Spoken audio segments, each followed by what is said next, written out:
Allahu Akbar. Wala yastahi jahilun ay yas'al amma la ya'lamu.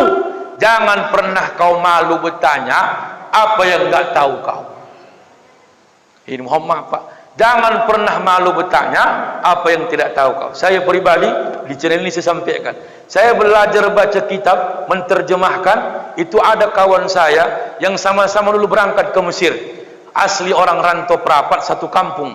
Waktu tes ke Mesir, Pak, cuma 5 orang yang diterima. Salah satunya aku tak diterima. Bukan diterimanya, aku lah yang enggak diterima. Dah. Begitu waktu itu beliau ini luar biasa.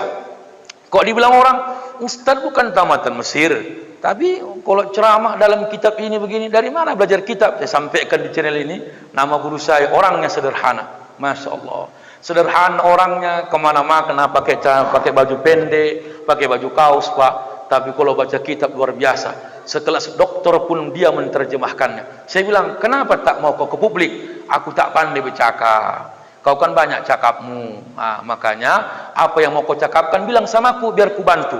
Allahu Akbar. Tiap malam, Muhammad Mas, tiap malam, Ustaz, apa artinya ini Ustaz? Begini. Ini artinya begini. Kalau diterjemahkan macam mana biar bagus? Begini caranya Ustaz. Terjemahnya udah bagus, tapi bahasanya untuk orang awam begini yang cocok. Makanya sampaikan nama beliau Al-Ustaz Henry Siregar LCMH. Mudah-mudahan saya sampaikan ini, Pak, bukan saya yang pintar, beliau yang pintar di belakang, tapi tak mau dipublikasikan karena kerendahan hatinya. Diakui dia tak pandai banyak cakap, tapi banyak ilmunya. Aku terbalik pula, satu yang ku sampaikan banyak cakapku. Itulah dia. Ini aja baru 3, 2 lagi, Pak. Udah hampir 1 jam itu, ha.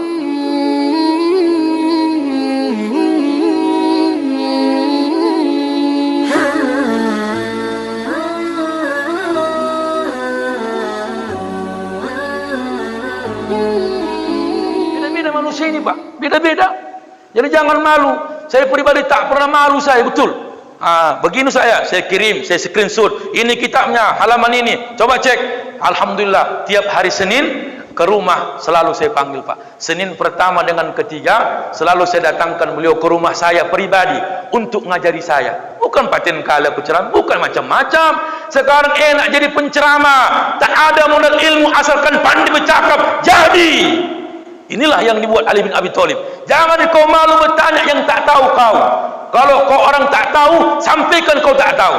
Zaman sekarang tebal, enak Pak jadi ustaz, enak. Oh enak kali. Agak bergaya bapak sih, apalagi punya jenggot bapak kayak bapak ni, agak tebalkan besok, Pak. Insya Allah ustaz yang betulan pun jantungan. Mak, tak, ustaz betul ini agak bergaya sedikit, Pak. Astagfirullah. Astagfirullah. Astagfirullah. Saya ustaz, alhamdulillah.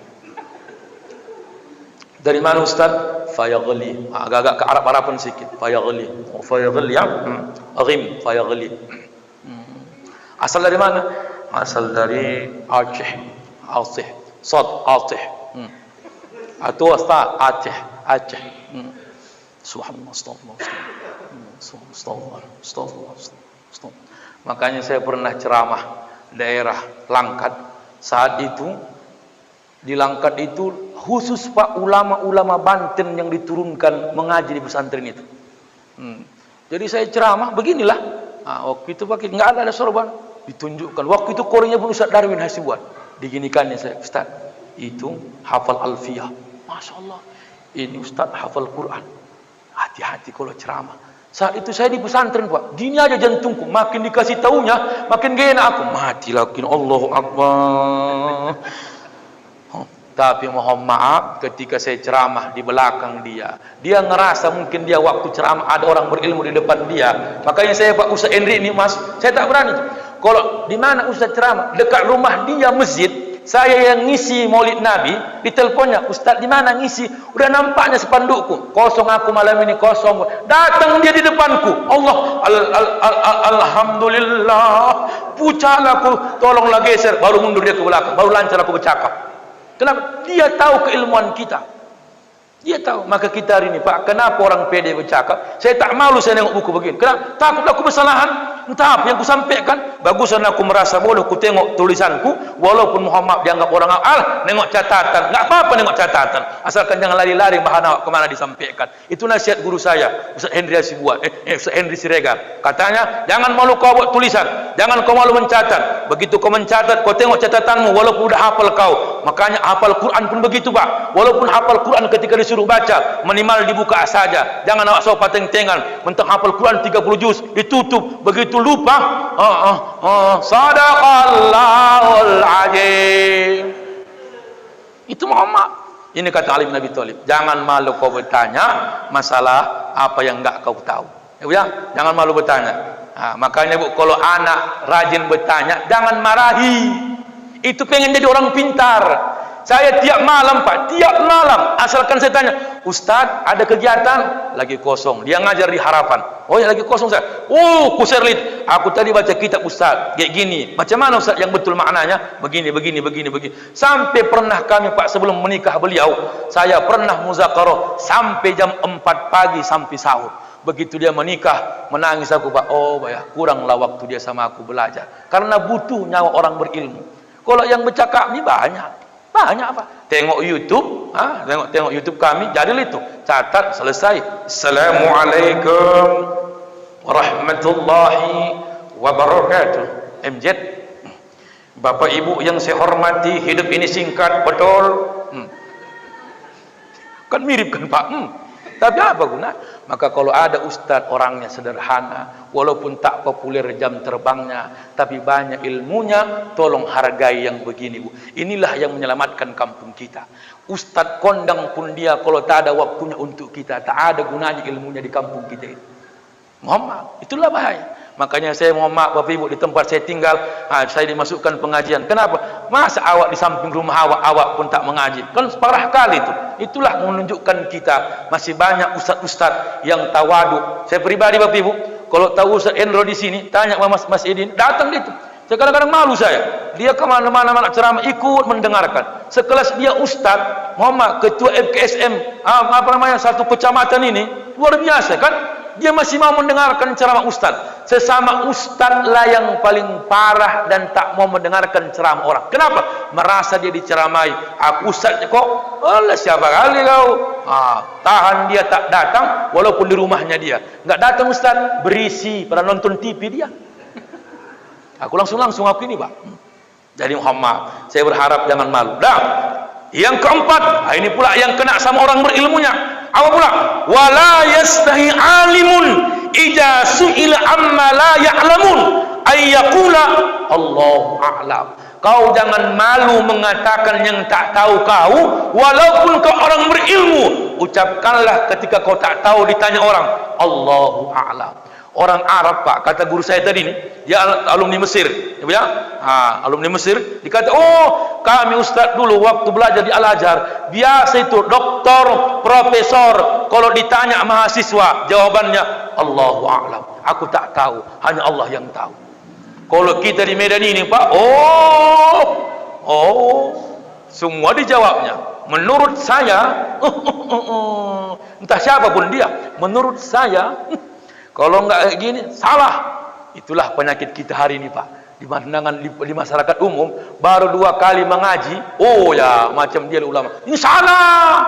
Saya bilang, guru kami bilang. Pokoknya guru, nama gurunya pun lupa dia. Guru kami bilang, aku udah lama aku ngaji. Padahal diakuinya ustaz ada murid ustaz kayak gini. Enggak, udah lama. Iya, saking lamanya ngaji, tak datang-datang, makanya lupa gurunya. Termaksud kita ini Pak, alhamdulillah, tolong budayakan mengaji ini. Ini kan mengaji kumpulan Pak kan, mingguan ada Pak di sini, pengajian mingguan. Sebulan 2 kali Pak. Di masjid ini pengajian rutin enggak ada Pak. Tolonglah Pak, kan butuh kita orang berilmu di daerah kita ini.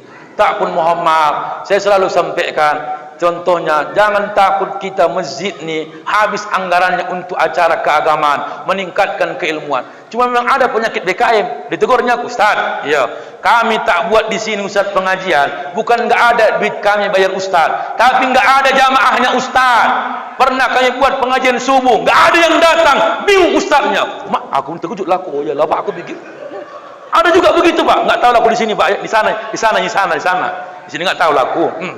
Makanya saya pernah mengaji, Pak, daerah, mohon maaf saya bilang daerahnya, saya pernah mengisi pengajian, 2 biji yang datang, 2 biji, satu di sampingku, satu di sudut, laki bini. Apa enggak gini jantungku? Macam mana pun paten ustaznya, kalau enggak ada jamaahnya, siapa mau ku ceramahi, Pak? Ku tengok-tengok waktu, ku tengok-tengok, jangan tumbang kawan, jangan tumbang. Kalau tumbang dia siapa kawanku, Pak? Ku tengok-tengok, ditengoknya pula, tengok-tengok. Ku bilang lah, macam mana, Pak? Cabut kita, cabut kami semua. Waktu solatnya rame, ini Muhammad, waktu solatnya rame, tapi butuh ilmunya tak ada. Sering kadang-kadang gitu, Pak, ya kan? Waktu solat maghrib rame 3 saf. Udah tahu dia ada pengajian ba'da maghrib, berpulangan semua. Itulah orang yang tak butuh ilmu. Jangan malu kita, Bapak Ibu. Saya juga begitu kadang-kadang. Oh, maaf kali saya belajar tawaduk itu banyak persoalan yang diajukan, bukan belum tentu terjawab. Enggak. Saya pribadi Pak, nggak bohong saya. Kalau saya tak bisa saya jawab, saya telepon yang kawan saya ini.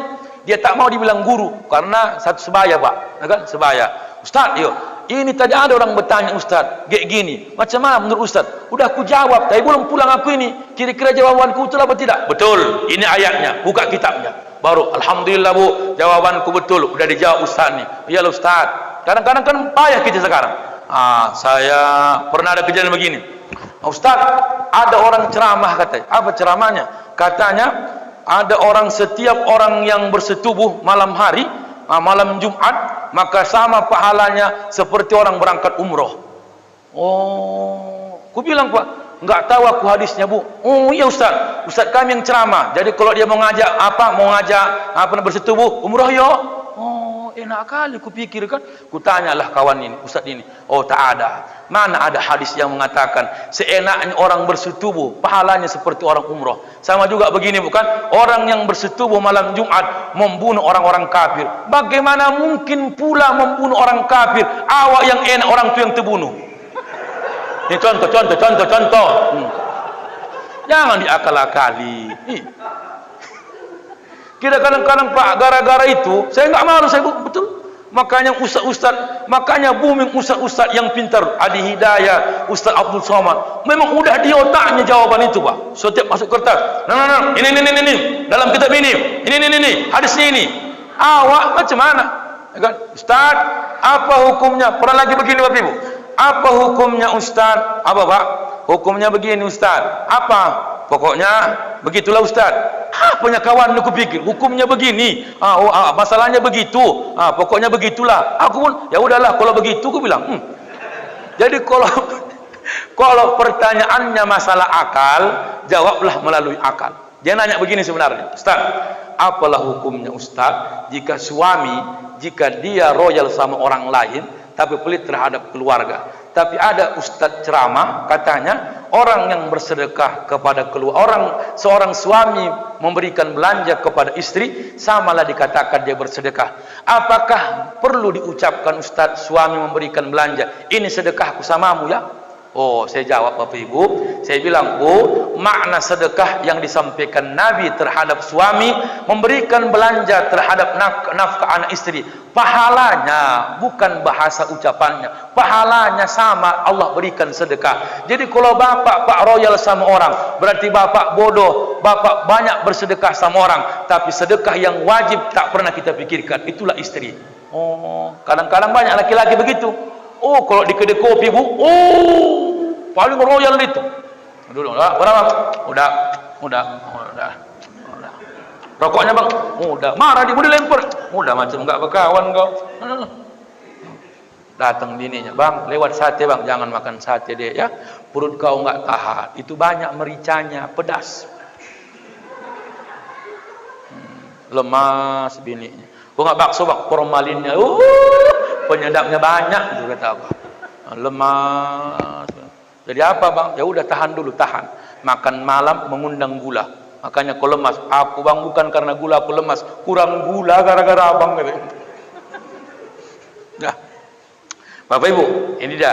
Jadi saya berharap hari ini carilah ilmu. Makanya Bapak Ibu, apakah makna orang berilmu ketika dia mengakui kebodohannya? Ketika dia gali kebodohan itu, dapat jawabannya. Seorang ulama mengatakan satu ungkapan yang sangat hikmah. Apa kata beliau? Al-muta'ammiqu fil ilmi kasabihi fil bahri, laisa yara arda wa la ya'rifu tulan wala 'arda. Orang yang memperdalam ilmu pengetahuan, mengakui kelemahan dalam kebodohannya, semakin dia perdalam ilmu pengetahuan ini Pak, samalah dia kayak seperti menyelam lautan. Ketika kau menyelam lautan, tak nampak daratan, tak nampak tepian, merasa kau kurang. Itulah mohon maaf, semakin kita belajar, semakin terasa kebodohan kita. Semakin kita berhenti belajar, semakin besar kita merasa orang pintarnya. Itu dia Pak. Maka kita yang mengaji ini Pak, mohon maaf, tahan-tahankanlah. Belum tentu yang kuceramahkan lengket sama Bapak, belum. Pulang nanti, apalah ceramah satu Bang? Pokoknya adalah aku dengan dua kali aku tadi. Oh, tidur aku, enggak tidur aku. Kita buka mataku, tapi kosong isinya. Betul tak? Nah, jadi yang mengaji pun begitu Pak. Ditengok nyanyi aku, tapi enggak ada, kok kosong. Sampai pulang, itu dia. Bapak Ibu yang saya hormati, apa hikmahnya Bapak Ibu ketika kita menuntut ilmu dengan baik? Ini saya sampaikan ungkapan Abdullah Al-Malik bin Marwan. Dia berpesan kepada anaknya. Jadi enggak ada ruginya belajar Pak dalam kondisi apapun. Apa kata Abdullah bin Marwan kepada anaknya? Ya bunayya, wahai anakku, ta'allamul ilma, pelajarilah ilmu. Fa in kuntum syadatan faqumtum. Kalau kau udah berilmu ketika orang berilmu itu orang yang kaya, ketika orang yang berilmu orang kaya, maka kau akan unggul di antara yang lainnya. Contoh Pak, kalau ada orang kaya di sini, udah kaya, anak pejabat, rajin pula belajar, punya prestasi, lengkap sama dia. Itu yang pertama. Yang kedua, wa in kuntum wasata suttum. Ketika kau menuntut ilmu itu, posisinya dalam keadaan stabil, orang sederhana, maka kaulah yang menyelamatkan jalan hidupmu. Ini yang dasar nomor 3. Wa in kuntum suqatan ustum. Ketika kau menuntut ilmu, posisimu orang awam, posisi keluargamu orang susah, ustum, kaulah yang merubah hidup mereka. Mohon maaf Pak, kadang-kadang ayahnya tamat SD, mamanya tamat SMP, begitu wisuda anaknya hilang yang hina. Oh, walaupun tamat SD ayahnya biar tahu kok anaknya S2. Walaupun orang tuanya tempel ban biar tahu anaknya sarjana. Yang ngomong ini udah merasakan Pak. Ayahku sapam Pak, sapam jaga malam, tapi anaknya semua kuliah, 2 anak pesantren. Aku jual genjer Bu. Jual genjer. Begitu kami berangkat kuliah ke Medan, sampai 5 orang. Saya pesantren sampai 6 tahun, 2 dengan adik saya. Apa kata orang? Lawak, jangan paksakan kali lawak gara-gara anak. Belum tentu anak itu ingat sama awak. Jawab orang tua saya, aku hanya menjalankan perintah Allah sebagai orang tua. Wajib menyekolahkan anak-anakku. Terserah dia mau sampai mana, itulah kemampuanku. Alhamdulillah, begitu sarjana Pak, menangis loh Mak. Dil, yo Mak, dulu Oma ngantar-ngantar genjer, dititip Bu, dititip di kedai. Sekarang dibilang orang, wah betul lah uak ya, walaupun uak tukang genjer pula udah sarjana anak uak. Hilang hina itu gara-gara anaknya ada yang punya ilmu. Apalagi ceramah sekarang Bu, anak siapa yang ceramah? Anakku ya Allah wak. Bersyukur kali lah wak, betul anak wak begitu ya Allah. Aku ya Allah anakku, 4 anakku ya Allah, jadi semua, jadi apa? Jadi hantu. Maka itu yang rezeki ini, semakin Bapak sekolahkan anak Bapak Ibu, hilang hina orang dalam hidup kita, hilang. Yang dengki pun mulai, oh iya pula ya, makanya pelit dia pula, rumahnya pun enggak dibangunnya, atapnya pun bocor, papan-papan dindingnya, rupanya niatnya nyekolahkan anaknya. Begitu sarjana anaknya semua dapat kerja yang mapan, anaknya yang merubah rezeki orang tuanya. Mak, ayo berangkat umrah. Mak, ayo berangkat haji. Ya, ayo berangkat haji. Pegang tanganku, dulu tangan ayah ni, nah kerja bangunan, kapalan tangan ayah ni. Sekarang ku ayo ya. Ayo berangkat haji. Jangan dulu. Kenapa? Corona. Oh iya nanti ya, karena nanti. Jajaknya pula ayah dari corona. Coba. Jadi saya berharap Pak, jangan takut menyekolahkan anak apapun yang terjadi dalam hidup kita. Ini kata Abdullah Malik bin Marwan, ketika kau kaya, menuntut ilmu, punya ilmu, kayamu akan dianggap unggul.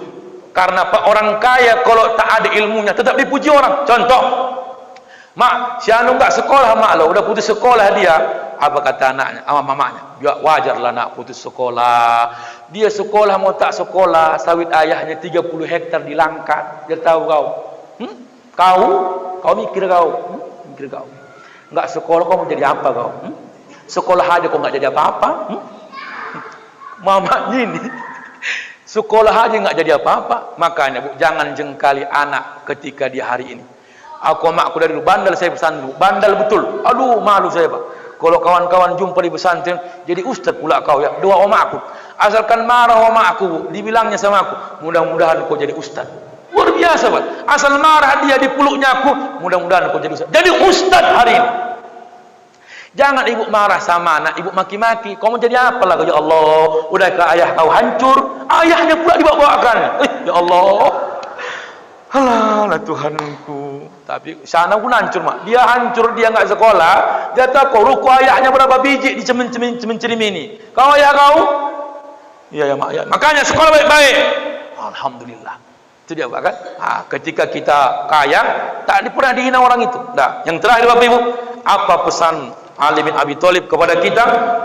Was-sabru minal imani bimanzilati minal jasadi. Wal imana liman sabara lahu. Orang yang bersabar meningkatkan kualitas iman, karena puncak keimanan itu seperti tubuh. Di mana Bapak Ibu? Seperti tubuh, kepala antara badan. Kalau terputus kepala, puncak iman akan hancur. Badan juga begitu. Macam mana Bu kalau orang berbadan tapi tak berkepala? Macam mana? Jelek kan Bu? Begitulah kita dalam pandangan Allah. Makanya Pak, macam mana kualitas iman kita hari ini? Ada yang naik, ada yang turun. Lagi naik-naiknya duluan ke masjid, ada. Lagi turun-turunnya di luar, tak masuk ke masjid, ada. Ada pula lagi hancur-hancurnya, lewat masjid pun tak mau dia, mutar belakang dia. Kenapa? Rupanya musuhnya depan pagar nampaknya. Pindah penjit waktu ada. Imannya lagi-lagi parah-parahnya itu. Maka iman manusia kadang naik, kadang turun. Maka kita berharap Bapak Ibu, iman kita stabil. Kalau naik tak turun-turun, malaikat. Ya kan? Kalau turun tak, kalau naik tak turun-turun, naik tak turun-turun, itu Nabi. Tapi malaikat stabil, kan? Kita kadang naik, kadang turun. Orang fasik turun tak naik-naik. Itulah dia. Makanya saya pernah Pak mengajak orang sholat. Ini di kedai kopi. Orang bicara iman Pak, bukan di masjid, di kedai kopi. Oh, kau dah bicara agama di kedai kopi, dialah ulama. Kadang-kadang malu kita. Sebelah kita bukan satu agama dengan kita, bahas kurban di kedai kopi. Aku kurban semalam biar tahu kok hancur-hancur kali. Nah, kecil-kecil kali. Aduh, 2.200.000 biar tahu kok lembu pun enggak nyampe 80 kilo. Oh, datang pula sebelah. Itu BKM-nya pemain lama itu. Oh ya, itu pemain lembu dari dulu itu. Makanya ada familinya di Bahoro. Makanya itu dibuatnya. Oh, ya mulailah kompor kok. Yang diceritakannya ini persoalan agama di mana? Yang enggak pada tempatnya. Ini yang buat hancur iman kita Pak. Terobsesi dengan godaan-godaan lingkungan. Macam mana caranya Ustaz biar iman kita stabil? Ada 3. Pertama, pilihlah kawan kita bergaul siapa. Jadi kalau ada kawan kita Pak, bang singgah kita bang, lagi naik kereta ini atau lagi nukang, bang udah asar bang, nanti itu turun dulu bang, nanti belum tentu hidup ketika di atas sana, turun dulu. Oh kau banyak kali cerita kau, nih, kau kan dulu, Allahu Akbar. Itu dia. Ada kadang-kadang kita terbalik. Awak yang tergoda, udah mau singgah ke masjid. Bang, singgah ke masjid bang. Nanti aja itu. Masih banyak masjid. Ini bang masih bang. Nanti masih. Baru jam 5. Kau ada dasar kau. Terakhir tinggal asar. Berat iman kita turun gara-gara kawan kita yang tak membangkitkan kualitas iman kita. Maka mengaji ini Pak, kalau ada orang yang heboh, bang jangan lupa wirid bang ya, jangan pernah kita anggap dia sok suci. Itulah kawan yang baik. Tak ada yang mengingatkan kita di WA Pak, datang masuk WA-nya, jangan lupa hari ini pengajian kita di Masjid Nurul Ikhlas. Mudah-mudahan kita hadir bersama. Tiap hari diingatkannya. Alhamdulillah, inilah orang-orang yang membenahi iman kita. Ya Bu ya, Ibu kalau merepet bapak masalah ibadah, syukur. Saya pribadi Pak, merubah iman kita ini kadang-kadang harus orang-orang terdekat. Kadang-kadang karena merepetnya bini bapak, makanya kadang-kadang mau ke masjid. Solatlah bang, asyik handphone aja, letak dulu. Kau kok ngamuk kau? Aku malu nengok abang bang. Sudah tua kayak gini nggak berubah bang. Tinggal kenapa lah dulu? Asyik handphone aja pun lupa bang semua. Diam lah kau. Kau nak lah kau nanti. Waktu pun bercampur gondok yang solat tu. Kayak robot lah. Oh. Jangan. Muhammad Bapak awak ustaz ni belum tentu bisa awak benar iman awak kalau tanpa orang lain. Belum tentu. Saya peribadi begitu Pak, enggak bohong saya. Kadang-kadang mau tinggal, enggak apa-apa dulu masuk bang. Yang penting jangan abang langsung ceramah. Malulah awak. Datang awak begitu ceramah belum sholat Isya. Saya enggak malu saya Pak. Kenapa? Macet di jalan. Alhamdulillah kesasar pula kelewatan sampai ke ujung aku tadi. Coba. Kenapa? Kalau enggak merepet bini awak gara-gara tak berawat. Sama dengan ibu. Dek berjilbab lah dek. Kau aku tengok kadang-kadang udah rambut kau gundul di tengah. Warna rambut kau udah 3 warna, putih di tengah, hitam di samping, merah di depan. Oh, kayak merah putih ya? Iyalah, karena baru 17 Agustus, makanya kulain warnanya.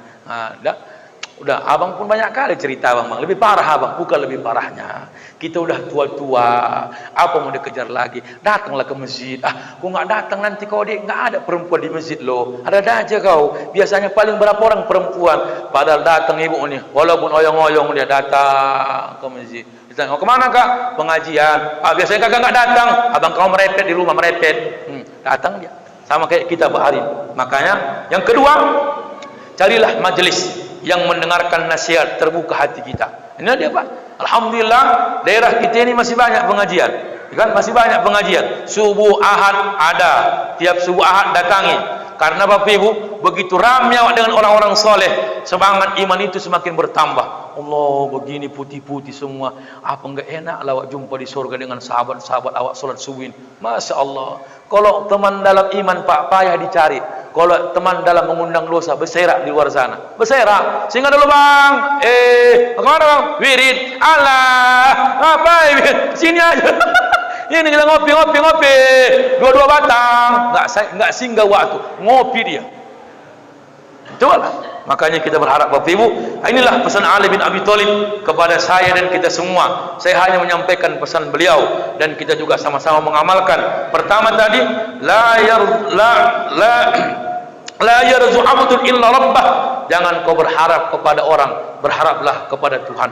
Kepada Allah subhanahu wa ta'ala. Karena orang yang terlalu berharap kepada seseorang, harapan kita tak pernah ditunaikannya, maka yang timbul adalah kekecewaan. Tapi kok sama Allah Pak, maka Allah akan memberikan harapan kita. Lambat laun, walaupun tak segera, pasti Allah kabulkan. Makanya saya Bapak Ibu, kadang-kadang begitulah. Saya berharap Pak, berdoa ya Allah, kasihlah aku anak yang soleh. Lama saya berumah tangga, udah 8 tahun. Belum Allah berikan rezeki. Ustaz udah berobat, bolak-balik berobat Pak. Makan toge, bolak-balik aku makan toge. Muntah aku nengok toge itu, betul. Kadang-kadang udah kayak toge aku, kepala besar, badan kecil. Berharap Pak, belum dikasih Allah. Berkusuk, udah hampir berapa puluh tukang kusuk kubu. Allah, Ustaz Ja'far ini, Ustaz Ja'far Qori Internasional. Di sana Ustaz bagus tukang kusuk. Datang aku ke situ, berkusuk aku, dia pula yang beranak. Aku belum beranak juga. Coba. Jangan salahkan tukang kusuknya. Kita berharap melalui dia yang menentukan Allah. Begitu, berobat juga begitu Bu. Kemana Pak berobat? Ke sana katanya orang pintar. Lalu ya, macam mana berkurang? Apa yang berkurang? Duitku yang berkurang. Besok datang lagi ya. Besok datang lagi ya. Bolak-balik di bodoh-bodohnya aku biar tahu kau. Datang aku cuman aqua. Abang gak gembung biniku. Dia tahu kau, gembung asyik minum aqua. Yang besar pula. Ini orang yang tak yakin sama Allah. Melalui belum tentu doa saya Pak. Makanya saya tanya bapak kami, saya ceramah selalu sampaikan, mohon doanya Bapak Ibu, mudah-mudahan entah doa siapa yang Allah kabulkan malam ini, Allah berikan saya keturunan. Amin. Itu di mana-mana saya sampaikan. Kenapa? Itulah harapan kita sama Allah melalui doa-doa orang yang soleh. Itulah yang kita minta. Jangan malu. Tapi kalau kita berharap, banyak orang berharap melalui perantaraan manusia, kecewa. Udah banyak kawan saya Bu, tabung, udah dicobanya 60 juta 3 kali gugur. Coba lagi, ada jamaah saya penyakit asma, Muhammad berangkat ke Pinang, hanya makan apa, labu kuning, sembuh. Macam-macam cara Allah. Cuman dia tengok kita, seberapa besar aku tengok kau berharap sama aku berdoa. Ku tunggu kau Abdil, 8 tahun belum apa-apa kau. Nanti ku tunggulah berapa bulan ini. Mudah-mudahan doa kita dikabulkan Allah. Begitu harapan kita. Jangan marah kita sama kayak pemerintah ini. Berharap sama Allah. Kadang-kadang tengok jualannya sama-sama jual lontong. Sama-sama pinggir jalan. Kadang-kadang yang Allah coba, keretanya parkir depan jualan kita. tapi beli di jualan orang. Kalau orang yang nggak ada imannya, jangan begitu. Kau beli di sebelah, parkir di kedeku. Ini nggak punya iman. Tapi kalau ada iman, bang, parkir di situ dia, nggak apa-apa lah. Kadang-kadang begitu juga orang beli sama kita. Parkir di kedai dia, belinya di kedai kita. Allah coba hari ini, parkirnya di kedai kita, beli sama kedai di samping. Kau jangan berharap kalau dia singgah di rumahmu. Belum tentu. Aku pernah begitu, Pak. Waktu jaga masjid, berharap kali aku nggak datang khutbah Jumatnya. Kenapa? Biar ada uang tambahan. Namanya mahasiswa. Aku udah pakai sorban laku, gaya laku. Aku tengok jam 5 menit lagi. Kalau nggak datang cair. Namanya anak perantau, kan? Berharap-harap lah. Aku berondok-berondok lah. Jangan datang ya Allah, udah pahit kali ini. Aduh, kajian pun belum. Kata BKI masih minus. Begitu Muhammad mudah mau naik khutbah Jumat, mudah ajan, datang ustaznya. Assalamualaikum. Gagal proyek kupikir. Itulah kalau berharap sama makhluk. Ya, jadi jangan berharaplah sama Allah. Yang kedua, jangan takut sama siapapun. Kau cukup takut terhadap Allah dan terhadap dosa-dosamu. Yang jangan kau takut macam mana perbuatan orang lain. Takutlah kau perbuatanmu diketahui oleh orang lain. Dan tak ada target kita, Pak. Macam mana kita tahu dosa orang, tapi sadarilah dosa kita. Banyak yang tak tahu orang dari kita. Itu yang harus kita sadari. Yang ketiga, wala yastahi zahirun ay yas'ala amma la ya'lamun. Amma la ya'lam. Ketika kau jangan malu bertanya apa yang tak tahu kau. Maka alhamdulillah Bapak Ibu, mulailah kita bertanya apa yang tak kita tahu.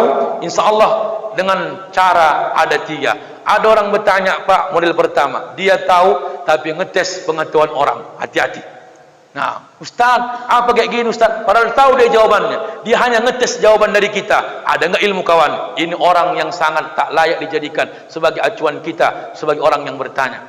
Pertanyaan yang kedua modelnya, memang tak tahu dia. Walaupun menurut kita pertanyaannya lemah, jangan jengkali. Memang tak tahu dia. Bahwa ini pertanyaannya enggak berkelas, jangan berkelasnya. Dia yang butuh jawaban kita. Jangan jengkali pertanyaan dia sama siapa. Yang ketiga, Pak, dia bertanya mendapatkan solusi, bukan hanya untuk ditengok orang sebagai penanya, sama-sama orang berilmu. Maka yang 3 ini, ambillah yang nomor 2. Betul-betul tak tahu kita yang kita tanya. Kita berharap ada jawabannya. Ketika dapat jawabannya, kita akan mengamalkannya. Yang keempat adalah wala yastahi alimun idza su'ila amma la ya'lam ay yaqula Allahu a'lam. Ketika kau ditanya, kau seorang yang alim, ahli ilmu, ahli agama, ahli fikih, kaulah pakar ulama, kaulah pakar fatwa, kaulah pakar semuanya. Tapi ketika ada orang bertanya, pertanyaannya tak bisa kau jawab, maka jangan kau malu mengucapkan kalimat Allahu a'lam. Allah yang lebih mengetahui. Itulah jawaban indah dari Ali bin Abi Thalib. Yang keempat adalah, yang kelima, sabarlah dalam menjalankan kualitas iman. Karena asalkan menjalankan kualitas iman penuh dengan tantangan. Tantangan dihina, tantangan dicaci, tantangan mencari muka. Semua akan mengadu sama kita. Allah, bentar aja itu rajin mengaji. Allah, bentar aja jamaah itu. 2 hari lagi nggak jamaah lagi itu. Biarlah orang mengatakan itu. Yang penting kualitas iman kita harus kita proses dengan baik dan penuh tantangan, penuh rintangan dan penuh pengorbanan. Begitulah Bapak Ibu sahabat-sahabat Nabi dulu. Bilal bin Rabah diletakkan batu besar di dadanya, imannya tak goyah, tetap dikatakannya ahad, ahad, ahad. Fuqaihah, nama panggilannya Aflah, dilempar dia di hamparan tanah gersang Makkah. Lalu Umar diambil air, lalu disiramkan ke matanya. Begitulah dipijak-pijak, tapi dia mengatakan Allah tetaplah ahad, tidak ada yang lain. Proses imannya luar biasa, pengorbanannya. Kita, Pak, tak ada yang begitu sampai kita korbankan. Kita hanya kadang-kadang malas yang kita kedepankan, dan kita pun akan jauh dari keimanan. Mudah-mudahan bermanfaat. Jadikan pengajian ini metode kita meningkatkan kualitas iman. Jadikan pengajian ini merubah diri kita lebih baik lagi ke depan. Allahu a'lam bishawab. Assalamualaikum warahmatullahi wabarakatuh.